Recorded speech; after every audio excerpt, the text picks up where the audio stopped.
يا أيتها النفس المطمئنة ارجعي إلى ربك راضية مرضية.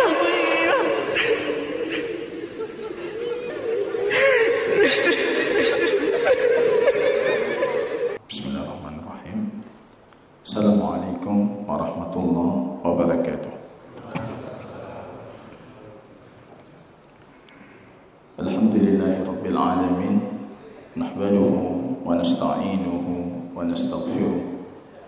Wa na'udzu billahi min shururi anfusina wa sayyiati a'malina. May yahdihillahu fala mudilla lahu wa may yudlil fala hadiya lahu. Asyhadu an la ilaha illallah wahdahu la syarika lah wa asyhadu anna Muhammadan abduhu wa rasuluhu wa safiyyuhu min khalqihi wa khaliluhu Muhammadin sallallahu alaihi wasallam wa ala alihi wa sahbihi al-kiram. Yaqul rabbuna jalla sya'nuhu fi muhkami tanzilih ya ayyuhalladzina amanu ittaqullaha haqqa tuqatih wa la tamutunna illa wa antum muslimun.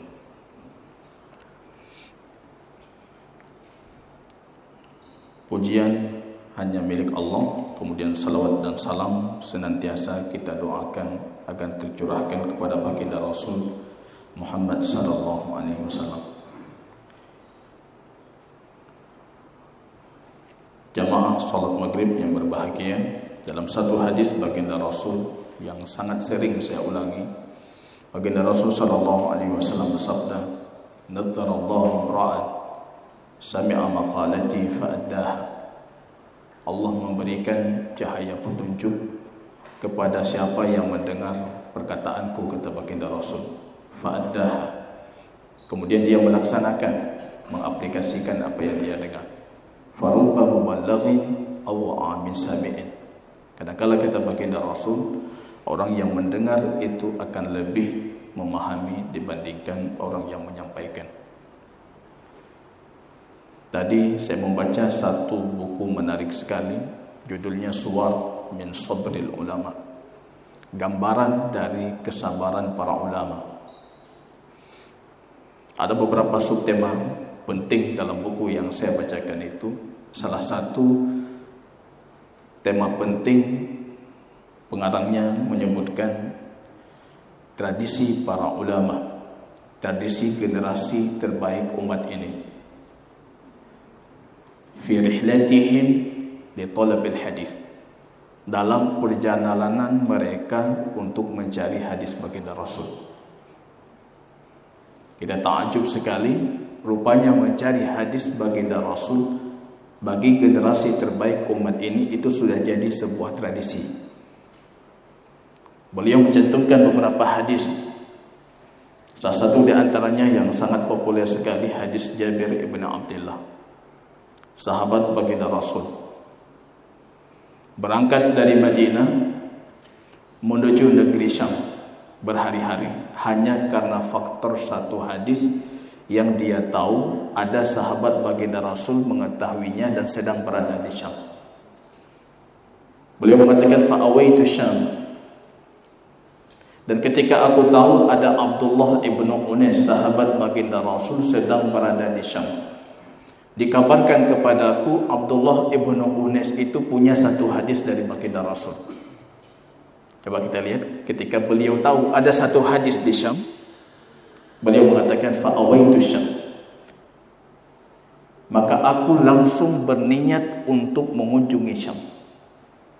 Fashtaraitu ba'iran, dan aku membeli seekor unta yang siap untuk melakukan perjalanan. Aku menyiapkan kenderaan, membeli kenderaan, siap melakukan perjalanan. Berhari-hari, berminggu-minggu sampai ke Syam. Langsung beliau mengunjungi Abdullah ibn Unais.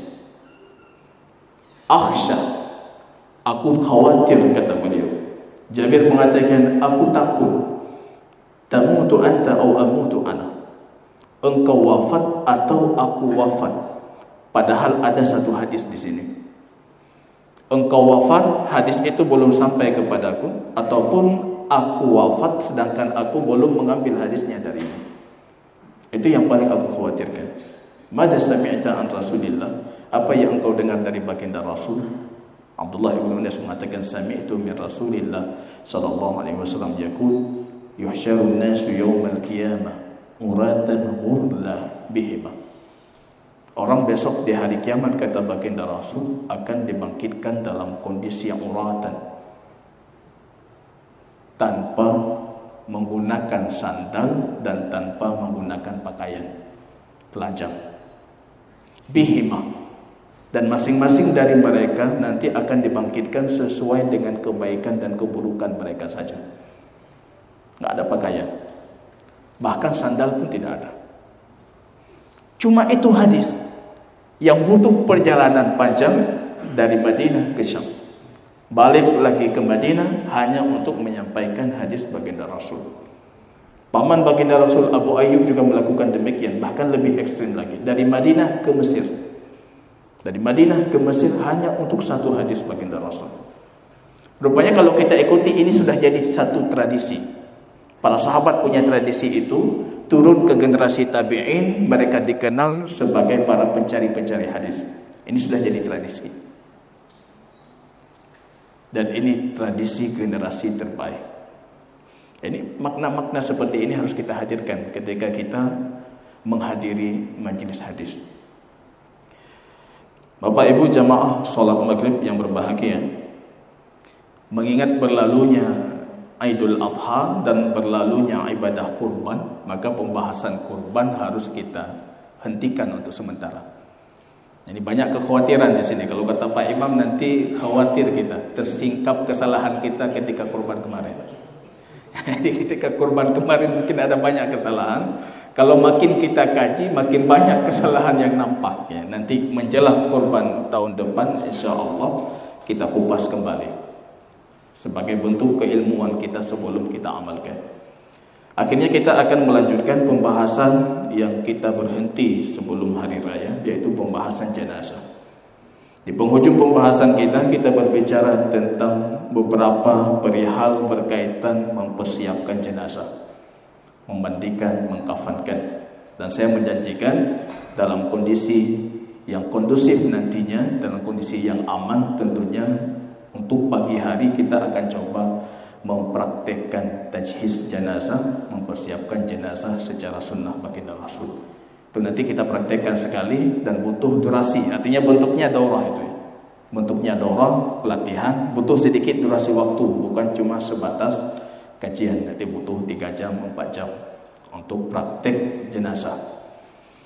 Dan saya akan melanjutkan pembahasan kita nanti ketika kita punya kesempatan, itu akan kita laksanakan. Sambil berlalu itu kita lanjutkan kajian kita kupas hadis-hadis baginda Rasul. Dan pembahasan malam ini itu bercerita tentang salat jenazah. Sebelum berbicara tentang kaifiyat salat jenazah, Imam Ibnu Hajar Al-Asqalani dalam kitab Fathul Bari di sini mencantumkan beberapa hadis yang berkaitan tentang salat jenazah. Hadis yang pertama itu hadis Abu Hurairah. Beliau memaktubkan sebuah judul As-salatu ala qabril mayyit ba'da dafnihi. Anjuran salat di atas kubur si mayit setelah dia dikebumikan, setelah dikuburkan. Ini pembahasan pernah saya kupas dulu ketika kita masih di masjid. Kita bercerita tentang anjuran dan sunnah salat jenazah bagi yang belum sempat menyalatkan, itu menyalatkan langsung di kuburnya. Ini pembahasan memang rancu dan tabu, jarang kita dengar. Padahal hampir semua mayoritas para ulama sepakat dianjurkan, bukan sebatas dibolehkan, bahkan sepatutnya Anda melakukan. Ada orang yang punya hubungan karabat, kedekatan dengan kita, orang tua kita, famili dekat kita, guru kita, orang punya jasa dengan kita, punya interaksi sosial dengan kita. Tiba-tiba dia wafat dan kita dalam kondisi ghaib, tidak hadir. Jadi mulai sekarang tidak ada lagi kita beralasan, berargumen saya tidak ada, maka saya tidak sholat. Ada jamaah yang mengatakan ke saya bapak saya wafat, saya dalam kondisi tidak hadir, saya di tempat lain. Saya tidak sempat salat kepada bapak saya. Saya tanyakan, sedih sekali kondisi anda. Orang tua anda wafat, anda tidak sempat salat. Anak seperti apa kita? Orang tua anda wafat, saya ustaz dalam kondisi di luar kota. Kenapa ketika anda pulang, anda tidak salat langsung di jenazah, di pemakaman bapak anda? Salat. Rasul melakukan salat. Orang tua kita wafat, kita salatkan. Kerabat kita wafat, tetangga kita wafat, kita di luar kota. Ketika kita kembali, beliau sudah wafat dan dikebumikan. Datangi makamnya, datangi kuburnya, salat. Berdiri di posisi anda salat. Kalau laki-laki itu setentang kepalanya, kalau perempuan setentang pusarnya, pertengahannya. Sama kondisinya. Ini salat jenazah. Semua para ulama membolehkan. Kecuali cuma sedikit saja para ulama, kalangan kecil dari madhab Al-Hanafiyah, yang mengatakan tidak boleh. Karena hadis baginda Rasul, nahan Nabi sallallahu alaihi wasallam, hadis riwayat Imam Muslim. Baginda Rasul melarang al-julus 'alal qabr, duduk di atas kubur, wa naha 'anis salati ilaiha, dan melarang salat mengarah menghadap kubur. Ini sebagian kecil para ulama yang berdalil dengan hadis ini. Tentunya mayoritas para ulama tidak menjadikan hadis ini bertentangan dengan hadis yang akan kita bacakan. Yang dilarang itu salat dzatul ruku' was sujud, yang ada ruku' dan sujudnya. Salat ini, pergi ke makam fulan, kita salat ruku' di situ, sujud di situ, itu naibatus syirk. Ini akan menjurus kepada kesyirikan. Dilarang itu. Tapi kalau salat jenazah tidak ada ruku', tidak ada sujud, maka para ulama sepakat dan Rasul melakukannya bukan satu kali, berulang kali. Kita punya hadis Ibnu Abbas, Rasul melakukan. Rasul pulang dari satu safar, kemudian dikabarkan ada satu dari tetangganya itu sudah Allah wafatkan. Kemudian Rasul mengatakan, mana kuburnya? Dibawa ke kuburnya, kemudian baginda Rasul melakukan salat. Hadis Anas ibn Malik, baginda Rasul pernah salat, kata Anas, kepada satu jenazah setelah dikebumikan, dan beliau salat dengan berdiri di kepala jenazah. Itu sudah dikuburkan. Artinya Rasul berulang kali melakukan. Kalau kita coba mentatabuk, kita ikuti hadis, kemudian kita melihat berbagai macam jalur periwayatan hadis, hampir bisa kita pastikan ini bukan satu kasus. Ini bukan sekali dilakukan oleh baginda Rasul, beliau melakukan berulang kali. Maka ini penting sekali jemaah. Tentunya kalau kita melihat hadis nantinya, ada para ulama mengatakan boleh salat kapanpun, siapapun yang wafat anda boleh salat. Ada para ulama yang mengatakan demikian. Tapi kalau kita merujuk ke hadis, nanti akan kita bacakan bagaimana detailnya hadis, menunjukkan bukan kapan saja boleh, bukan siapa saja boleh. Karena kita tahu banyak juga orang wafat di zaman baginda Rasul tidak mendatangi kuburnya dan salat. Artinya orang-orang tertentu saja, orang-orang yang punya ikatan interaksi dengan kita. Orang yang tidak punya interaksi dengan kita, ataupun bahkan orang-orang yang sudah wafat jauh sebelum kita lahir, tidak perlu anda salat jenazah. Kita datang ke makam Tunku Fulan, kita lihat tarikh wafatnya itu jauh sebelum kita lahir. Untuk apa anda salat jenazah di situ? Anjurannya bukan salat, anjuran cuma mendoakan, cuma berdoa dalam kasus ini, bukan salat. Orang tidak punya interaksi dengan anda, tidak dianjurkan setiap dapat kuburan kita salat, setiap dapat kuburan kita salat. Itu tidak ada anjuran dalam syariat.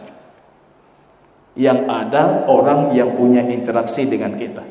Kalau kita hadir di tempat wafatnya, kita termasuk orang yang diharuskan untuk salat. Tiba-tiba kita dalam kondisi tidak hadir, maka kita juga harus salat ketika kita mendatangi kuburnya. Ini penting jamaah rahimani wa rahimakumullah. Kita melihat hadis baginda Rasul, hadis Abu Hurairah radhiyallahu taala an. Fi qissatil mar'ah allati kanat taqumul masjid. Di zaman baginda Rasul ada seorang wanita itu kerjanya membersihkan masjid baginda Rasul. Taqumul masjid artinya ta'khudul qumamah. Beliau tugasnya mengambil sampah masjid. Anda bisa membayangkan ada satu wanita, dia kerjanya itu sehari-hari mengambil sampah-sampah yang ada di masjid. Pandangan kita untuk seorang pekerja kebersihan, bahkan pekerja ini sukarelawan, pekerja yang tidak dibayar, yang tidak bergaji, punya inisiatif sendiri. Seorang wanita di zaman baginda Rasul, kalau dia melihat sampah, dia membersihkan, dia langsung membersihkan, menyapu halaman masjid baginda Rasul, menyapu dalam masjidnya baginda Rasul. Mungkin sudut pandang kita tidak jauh beda dengan zaman para sahabat waktu itu. Melihat sosok seperti itu, barangkali di hati mereka itu bukan sesuatu, bukan sesuatu yang hebat, bukan sesuatu yang patut dihargai. Ataupun kadang-kala muncul perasaan ingin merendahkan, atau terbayang di benak kita rasa untuk merendahkan. Sosok biasa, wanita, dalam riwayat disebutkan imra'atun sauda, wanita berkulit hitam. Wanita berkulit hitam, tapi kerjanya itu menyapu masjid baginda Rasul.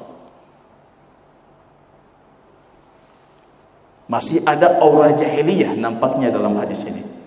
Maka para sahabat menganggap rendah si wanita itu. Ketika wafat, Rasul tidak dikabarkan. Ada aura jahiliyahnya, masih ada sosialnya, ini orang rendahan. Maka Rasul ketika si wanita ini wafat di malam hari, Rasul tidak dikabarkan. Padahal sosok ini berarti bagi baginda Rasul.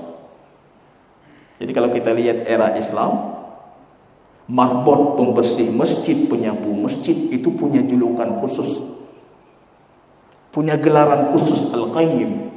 Maka kita kenal ada ulama namanya Imam Ibnul Qayyim Al-Jauziyah, Imam Ibnul Qayyim Al-Jauzi. Dua ulama itu, Ibnul Qayyim anak tukang qayyim. Qayyim itu marbot, prestasi di masa itu. Ada Nu'aim Ibnul Mujmir. Al-Mujmir yujmir. Yujmir itu artinya dia membakar kayu gaharu untuk mewangikan masjid baginda Rasul. Mewangikan, kerjanya mewangikan masjid baginda Rasul. Itu jadi gelaran dalam Islam, terhormat dan luar biasa itu. Ada orang yang mewangikan masjid. Kita masuk masjid, ada yang berhenti di depan pintu masjid, kemudian memberikan kita minyak wangi misalnya. Menyemprot wangian yang syar'i, artinya tidak ada unsur najis di dalamnya. Diwangikan masjid, kita salat dalam kondisi wangi. Itu kalau dalam istilah syar'i. Banyak sekali kita dapatkan beberapa aktor ulama, mereka itu anaknya mujmir, anaknya tukang pewangi masjid, anaknya marbot masjid. Jadi ketika sudah datang Islam, ini jadi sebuah prestasi yang membanggakan. Artinya kita hampir sepertinya kita kembali ke aura-aura jahiliyah. Hal seperti itu nampak kerendahan. Yang kita ingat dari masjid itu imamnya. Kita tidak pernah mengingat pembersihnya, penyapunya. Sepatutnya ini prestasi besar. Maka dikisahkan oleh Imam Abu Hurairah tentang wanita, dalam riwayat wanita yang hitam, kanat taqumul masjid fasa'ala anha an-nabiy sallallahu alaihi wasallam. Ini kebiasaan unik baginda Rasul. Sepatutnya semua dari kita yang punya bawahan, yang sudah diangkat jadi pemimpin, punya orang yang di bawah hierarki struktural kita mencontoh baginda Rasul. Beliau selalu bertanya tentang kondisi sahabatnya. Ini menariknya baginda Rasul. Maka saya kalau di praktik di sekolah saya, di SMA IT Al-Arabiyah, kalau saya imam subuh, saya langsung bertanya setelah salat subuh, siapa yang sakit? Si fulan mana? Si fulan mana? Itu sunnah baginda Rasul. Tafaqqudul ahwal, Anda tanyakan sahabat-sahabat Anda, mana si fulan? Mana si fulan? Siapa yang sakit? Ada yang sakit. Nanti selesai ini kita semua berkunjung. Oh, sakit di kamar, nanti semua kita datang. InsyaAllah semua para siswa datang, kunjungi dia. Berikan semangat, motivasi dia. Itu tafaqqudul ahwal, sunnah baginda Rasul. Unik sekali baginda Rasul. Orang ini, wanita ini, baginda Rasul bertanya tentangnya.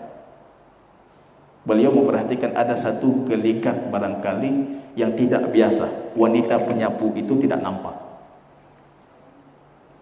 Di mana dia? Ini penting kan? Bertanya. Tanyakan saja. Para ulama menyebutkan banyak sekali faedah kalau Anda bertanya tentang sahabat Anda. Banyak sekali faedah. Coba Anda bayangkan, tiba-tiba yang Anda tanyakan itu mendengar dari orang lain kalau Anda bertanya tentang dirinya. Yang kata saya tekem luar biasa. Masa muhajir kita yang lun, alhamdulillah. Rupanya saya dapati kasus demikian. Suatu ketika ada satu dai di Matang, saya tanyakan tentang kondisinya kepada kawan. Bagaimana kondisi si fulan, kemarin sakit sudah sembuh. Dikabarkan kepada dia itu bercerita ke orang banyak. Ustaz muhajir kita yang lun, Ustaz muhajir tanya tentang saya. Coba Anda bayangkan seperti itu. Keluarganya kalau tahu Anda juga bertanya perhatian kepada si fulan, keluarganya pun akan ikut bahagia. Anda bisa membahagiakan banyak orang dengan sebatas bertanya tentang kondisinya. Mana si fulan? Dikabarkan kepada si fulan ini akan jadi sebuah kebahagiaan baginya. Itu yang dilakukan oleh baginda Rasul. Rasul bertanya, mana si wanita itu? Faqalu, para sahabat yang hadir mengatakan mata. Dia sudah wafat. Biasa saja. Dia sudah wafat. Artinya enggak ada yang mungkin spesial sekali. Harus kami kabarkan, si fulan sudah wafat. Coba kita lihat dari untaian kalimatnya pun cuma satu kata, dia sudah wafat. Bagi Rasul ini tidak biasa. Si fulan yang membersihkan masjid baginda Rasul wafat, ini tidak biasa. Beliau mengatakan, faqal afala kuntum adantumuni. Kenapa kalian tidak mengabarkan kepadaku? Jadi kenapa kalian tidak mengabarkan kepada si fulanah wafat? Kenapa aku tidak dikabarkan? Maka dari sini mungkin kita bisa mengambil hukum syar'i anjuran mengabarkan orang wafat. Dan ini tidak masuk ke dalam an-na'yu dan niyahah yang diharamkan. Kecuali kalau prakteknya seperti di zaman jahiliyah. Kalau di jahiliyah dulu mengabarkan orang wafat, buka baju, robek baju, pukul kepala, buka ikatan rambut, kemudian teriak suara-suara keras, naik ke bukit-bukit dalam kondisi teriakan dicampur dengan tangisan. Si fulan wafat, si fulan wafat, melakukan hal-hal yang diharamkan, nampar pipi macam-macam, itu niyah. Tapi kalau sebatas kita kabarkan, apalagi orang yang punya ikatan dan interaksi dengan si fulan yang wafat, dengan pengabaran kita dia akan mensalatkan, dia akan mendoakan, bermanfaat bagi yang kita kabarkan dan bermanfaat kepada si mayit. Ini dibolehkan. Dan Rasul melakukan. Beliau memberikan kabar wafatnya Najasyi. Beliau mengumpulkan para sahabat. Najasyi, Malikul Adil, raja yang adil itu sudah wafat, dikabarkan. Yang tidak boleh dikabarkan dalam bentuk niyahah. Ini yang dilarang. Jadi kita harus membawa hadis Hudzaifah yang sering kali dijadikan dalil larangan mengabarkan kematian. Ketika Hudzaifah mengatakan menjelang ajalnya, "Idza mittu, kalau aku wafat jangan kabarkan kematianku," kata Hudzaifah. Ini pemahaman yang salah dari Imam Hudzaifah, sahabat baginda Rasul. Jangan kabarkan kematianku karena aku khawatir mengabarkan kematianku itu bagian dari niyahah dan na'yu yang diharamkan. Padahal kalau cuma sebatas mengabarkan itu anjuran syar'i. Maka Rasul mengatakan, "Afala adantu? Kenapa kalian tidak mengabarkan aku?" Dalam beberapa riwayat disebutkan mereka mengatakan dia wafat dalam kondisi malam hari, engkau dalam kondisi beristirahat. Kesalahan para sahabat tidak mengabarkan bukan 100% salah. Ada unsur ta'zim terhadap baginda Rasul. Dari beberapa nada redaksi hadis kita dapatkan seperti disebutkan oleh Imam Ibnu Hajar, faka'annahum saghharu amraha. Seolah-olah para sahabat yang hadir itu mengkecilkan posisi si wanita itu, merendahkan. Seolah-olah mereka menunjukkan reaksi di depan baginda Rasul. orang seperti itu tidak perlu dikabarkan kepada pemimpin agung baginda Rasul. Seolah-olah redaksinya seperti itu. Maka Imam Ibn Hajar mengatakan, ketika itu para sahabat seolah-olah sagharu amraha, mereka sedang merendahkan si wanita. Ini sering yang kita lakukan. Kita memandang orang dari zahir fisik, dari apa yang dia tunggangi, dari apa yang dia pakai, dari apa yang dia diami. Kam majhulun fil ardh, berapa banyak orang di muka bumi ini tidak dikenal, tapi justru di sisi Allah dia sangat terkenal. Dan sangat banyak sekali orang yang di muka bumi terkenal, tapi di sisi Allah dia sama sekali tidak terkenal. Waliyadzubillah itu. Majhulul fil ardh. Di dunia kita banyak orang sosok kita tidak kenal, yang kita hukumi secara zahirnya. Nampak ustaz, alim, ini itu, masya Allah, fulan. Tapi di sisi Allah, bagaimana kondisi kita? Sagharu amrah, mereka cuma melihat fisik. Ini wanita hitam, wanita Habasyah barangkali, yang kerjanya cuma membersihkan masjid. Untuk apa kita kabarkan kepada baginda Rasul?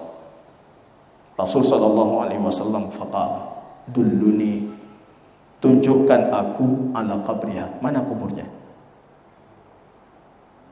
Jadi tidak menunggu waktu kapan boleh salat, ini jam berapa, kita kondisikan. Beliau langsung bertanya, tunjukkan aku mana kuburnya. Mereka membawa baginda Rasul ke kuburnya, fadalluhu, ditunjukkan ini kuburnya. Fasalla alaiha, kemudian Rasul salat jenazah di kuburnya. Ini hadis muttafaqun alaih, Bukhari Muslim. Langsung Rasul salat. Wasalla ashabahu khalfah. Rupanya Rasul salat, para sahabatnya ini sudah salat, tapi mereka tetap ikut berjamaah dengan Rasulullah. Ini boleh, misalnya ada yang bertanya, mana tungku fulan? Tungku fulan sudah wafat, tunjukkan saya kuburnya. Kita pergi, kita tunjukkan kubur. Jangan nunggu beliau salat, salat saja di samping beliau atau di belakangnya sebagai makmum. Salat di belakangnya sebagai makmum, jangan tunggu. Salat, ini ziyadatul khair. Kalau anda lakukan sendiri, anda sudah salat, tidak boleh. Tapi sekarang anda lakukan sebagai pengikut, bukan sendiri, boleh. Ini kaidah fiqhiyah penting sekali. Yubahu istiqlal, yubahu tab'an ma la yubahu istiqlalan. Ada yang diperbolehkan dalam kondisi mengikuti, tapi tidak diperbolehkan dalam kondisi menyendiri. Ini termasuk salah satu contohnya. Dalam kondisi mengikuti boleh, dalam kondisi menyendiri tidak boleh. Anda sudah salat jenazah, datang lagi untuk salat jenazah, tidak boleh.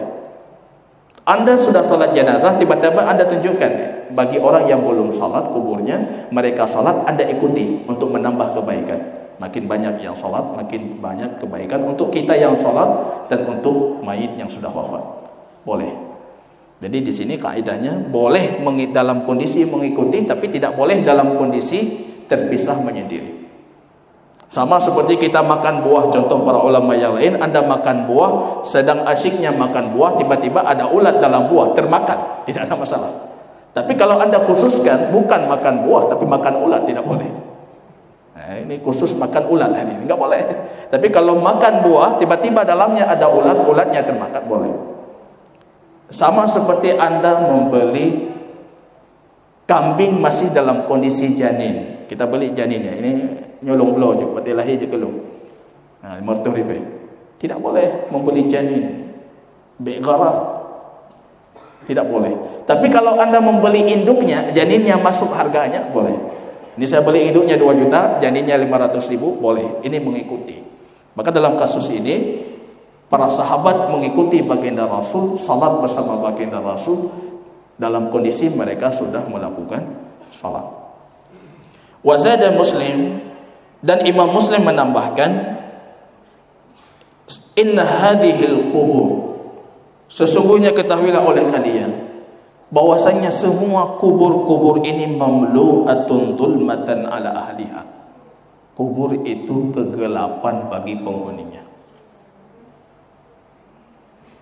Ini tempat istirahat kita itu kegelapan, Pak. Sehebat apapun kita, seahli apapun, sepakar apapun, sekaya apapun, ini tempat yang akan kita diami, dan itu kegelapan. Rasul mengatakan, inna hadhil qubur, sesungguhnya ketahuilah oleh kalian, kalau kubur-kubur itu mamlu'atun, penuh dengan kegelapan bagi penghuninya. Wa inna Allah yunawwiruha lahum bisalati alaihim, dan Allah menjadikan kubur itu bercahaya dengan aku salat untuk mereka. Orang yang punya jasa untuk Islam, menyapu masjid baginda Rasul, membersihkan masjid baginda Rasul, tidak mungkin baginda Rasul akan mengharamkan fadilah keberadaannya untuk si fulana. Boleh datangi, beliau salat. Dengan salat beliau di makamnya, itu sudah jadi penerang untuk kuburnya. Seolah-olah dengan bahasa lain, Rasul ingin membalas budi, Rasul ingin membalas jasa kebaikan si wanita itu untuk Islam. Ini artinya jamaah rahimani wa rahimakumullah, dengan kita pahami hadis ini, sepatutnya kita salat walaupun sudah berlalu waktu. Dalam Mursal Ibnul Musayyib, Mursal Ibnul Musayyib kalau dalam madhab Syafi'i itu dikategorikan muttasil, hadis yang tersambung dan sahih, terpercaya, bisa diterima. Mursal Sa'id Ibnul Musayyib, beliau menceritakan tentang ibu dari Sa'ad ibnu Abil Waqqas. Ibu Sa'ad ibnu Abil Waqqas ini Sa'ad bin Abil Waqqas, sahabat baginda Rasul. Rasul dalam kondisi safar. Safarnya itu berlalu hampir 1 bulan. Tiba-tiba ketika beliau pulang, beliau dikabarkan Ummu Sa'ad tuwfiyat. Ibunya Sa'ad sudah wafat. Kapan wafatnya? 1 bulan yang lalu. Coba kita lihat, 1 bulan yang lalu. Rasul bertanya, mana kuburnya? Ditunjukkan kuburnya, beliau salat walaupun sudah 1 bulan. Bahkan para ulama mayoritas mengatakan, walaupun sudah berlalu waktu yang lama, Anda belum sempat menyalatkan, salatkan. Yang penting satu syarat, ketika dia wafat, Anda termasuk orang yang berkewajiban salat. Artinya umurnya sudah cukup. Jangan tiba-tiba kita salat kepada kakek kita yang wafatnya saja kita belum lahir. Nah, itu tidak dianjurkan. Rasul tidak melakukan dan tidak pernah memerintahkan. Para sahabat tidak melakukan. Tapi wafat orang yang kita punya kewajiban untuk salat, tapi dalam kondisi berhalangan tidak hadir, kita tidak bisa melakukan salat. Salat di kuburnya. Rupanya jauh, saya masih kecil, saya melihat ibu saya melakukan ini. Jauh sekali, saya masih kecil dulu, kita belum tahu. Saya lihat ibu saya sholat di kubur kakaknya. Saya bertanya, ini sholat apa? Sholat jenazah. Karena dulu ibu saya dalam kondisi tidak bisa melakukan. Nah ini, kita udah menuntut ilmu, akhirnya kita baru dapatkan hadisnya. Jadi prakteknya dulu sudah kita lihat. Ini kita praktekkan. Ada kerabat, ada guru kita, ada fulan punya interaksi baik dengan kita, orang punya jasa dengan kita. Jangan haramkan dia daripada salat kita untuknya. Dengan cuma sebatas alasan saya tidak hadir. Salatkan. Tapi dalam kondisi kita sebutkan tadi. Maka dalam hadis ini, mengingat tadi kita juga menyebutkan pandangan sebagian orang Hanafiyah, tidak boleh. Karena kita dalam kondisi salat itu sudah menghadap kubur. Maka kita sudah menjelaskan, yang tidak boleh Anda salat menghadap kubur dalam kondisi rukuk dan sujud. Para ulama imbas dari permasalahan ini, mereka juga mendiskusikan pembahasan yang lain. Bagaimana kalau salat jenazah itu disalatkan langsung di kuburan? Ada beberapa praktik di masyarakat kita. Jadi salat jenazah itu di kuburan langsung. Artinya jenazah langsung disiapkan tempat salat di tempat pemakaman. Dibolehkan tidak? Sebagian Syafi'iyah mengatakan tidak boleh. Tapi mayoritas Syafi'iyah dan mayoritas para ulama membolehkan. Boleh. Rupanya Sa'id bin Musayyib menyebutkan, bahkan Aisyah sendiri dan Ummu Salamah, istrinya baginda Rasul, Ummahatul Mukminin, ketika wafat mereka disalatkan langsung di tengah pemakaman Baqi. Boleh. Jadi langsung disalatkan di pemakaman. Artinya selesai salat langsung dikuburkan. Walaupun secara prakteknya baginda Rasul dalam kebanyakan hadisnya baginda Rasul mengkhususkan tempat salat jenazah. Jadi ini 3 masjid yang sering saya ulangi, 3 masjid di zaman baginda Rasul. Ada Masjid Jami, Masjid Nabawi, itu dituju untuk salat Jumat baik orang dekat ataupun orang jauh. Ada medan, lapangan-lapangan luas yang baginda Rasul khususkan secara berkala, itu cuma untuk melakukan salat Id. Dan ada satu lagi tempat salat, dan itu namanya musallal janazah, tempat salat jenazah. Maka sepatutnya satu kampung itu, kalau kita mengikuti petunjuk baginda Rasul, menyiapkan tempat salat khusus. Bukan masjid, bukan menasah, tapi tempat salat jenazah khusus. Jadi orang-orang ketika ada himbauan tentang salat, mereka sudah tahu kemana arahnya, kemana kita pergi. Jadi hendak pilih tanya, nyoh aja, rumah, menasah, masjid, hukumnya. Tapi langsung kita menuju tempat salat. Walaupun kadang-kala dalam hadis seperti akan kita jumpai nantinya, baginda Rasul juga pernah salat jenazah di masjid. Jadi boleh salat di masjid, bukan bid'ah, salat jenazah dibolehkan. Tapi kalau seringnya baginda Rasul, kalau salat jenazah, beliau khususkan tempat salat jenazah. Ini wallahu ta'ala a'lam bishawab.